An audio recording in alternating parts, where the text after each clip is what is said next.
Pythagoras, Nikola Tesla,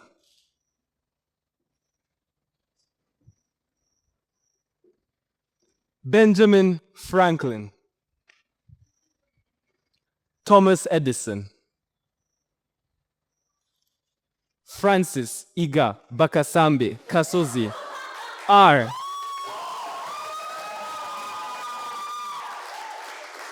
No, I'll not be telling you what the R stands for. Pythagoras was a vegetarian who strongly hated beans. Nikola Tesla slept 2 hours a day and confessed to romantically falling in love with a pigeon. Benjamin Franklin used to stand next to a window, and he was naked, by the way, taking air baths. Thomas Edison allegedly tried to invent a telephone that could call the dead. He was unsuccessful, thank God, but still. Francis Iga hasn't done much, let's be honest. At least not today. What do you think all these people have in common? Exactly. They're all a little bit weird, off-putting, strange. And they all died very remarkable people. I mean, I hope I will too. The thing is, to change human history, you have to be different from everyone else that's making it go in the exact same direction that it's going. Essentially, you have to be a little bit weird. But being weird requires vulnerability. Now, vulnerability is defined as the state or quality of being exposed to the possibility of being attacked or harmed, physically or emotionally. Every creative or revolutionary has to come to terms with accepting vulnerability in their lives in order to express their weird ideas at the time. The problem with us shunning weirdness as a concept is that we end up losing our vulnerability, and then our creativity, and finally our community. This loss of community is slowly becoming a reality in the country where I come from, Uganda.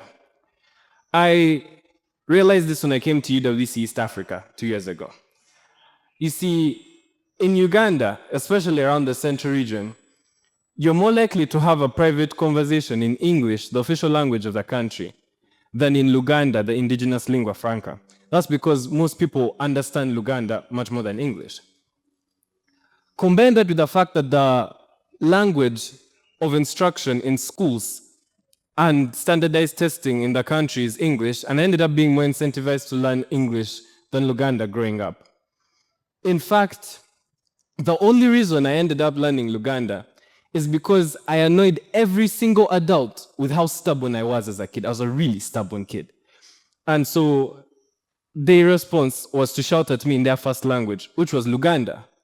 And in fact, if you ask all the Ugandans on this campus, from my D2 Joseph up to my D1s Jaden and Jewel, they'll all tell you that if they're having a conversation with Francis in Luganda, there's one of two options. Either the person is being stubborn or I'm being stubborn. It's just always a thing.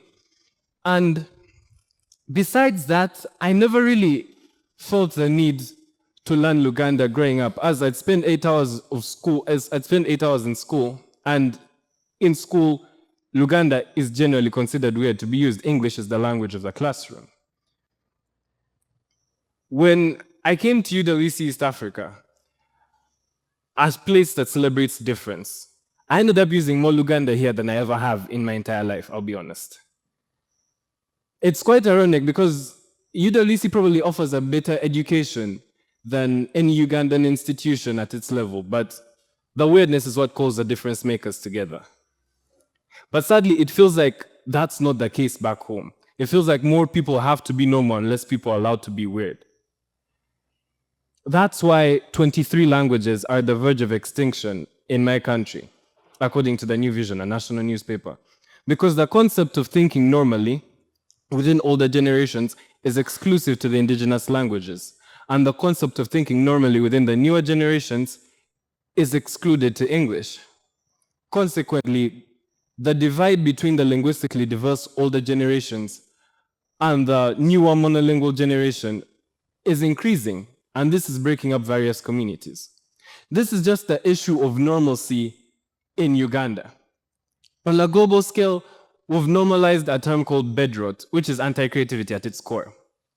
20 years ago, if someone decided to stay home all the time, have no friends, no interests, no hobbies, they were considered weird. Now, most people go to work, come back home, and do absolutely nothing. Society sinking into this new normal isn't a moral failing. Maybe this is probably due to the exhaustion caused by capitalism or something, but nonetheless, it's making everyone feel very isolated. And despite the fact that people feel very isolated, there's still such a widespread fear of people putting themselves out there. So instead of picking up a hobby that could end up creating friendships, or that would create like a spark, like that pure spark of creativity that Ben Franklin had, we decide to stay home, hide from everyone, scroll on social media till 2 a.m., wake up, go to work, do it again. The lack of weirdness is breaking our society silently. So at this point, our community, our creativity, and our vulnerability are basically gone. All of my weird little conspiracy theories, it's a very tiny conspiracy theory, but I think most people aren't that introverted, or at least they're not as introverted as they think they are. I feel like people are just more exhausted by society that they're too afraid to put themselves out there. I mean, being called weird is such a big issue now. The cycle keeps going. The loneliness continues. The normalcy continues. And will never get better. I know I've brought a few people in this room at this point. Now you're thinking, what should we do, Francis? What do we need to make us weird? See, this is the thing. 2 words. Human connection. Not just human connection, but more like vulnerability in human connection. Pythagoras and Thomas Edison had originality through genuine human connection. It's okay to embarrass yourself in the pursuit of human connection. It's okay to be weird. It's better to be weird.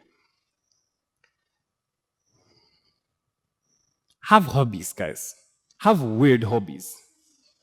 If they don't hurt or harm anyone, they weren't even that weird in the first place. And have many weird hobbies. Collect Pokemon cards or whatever. Who cares?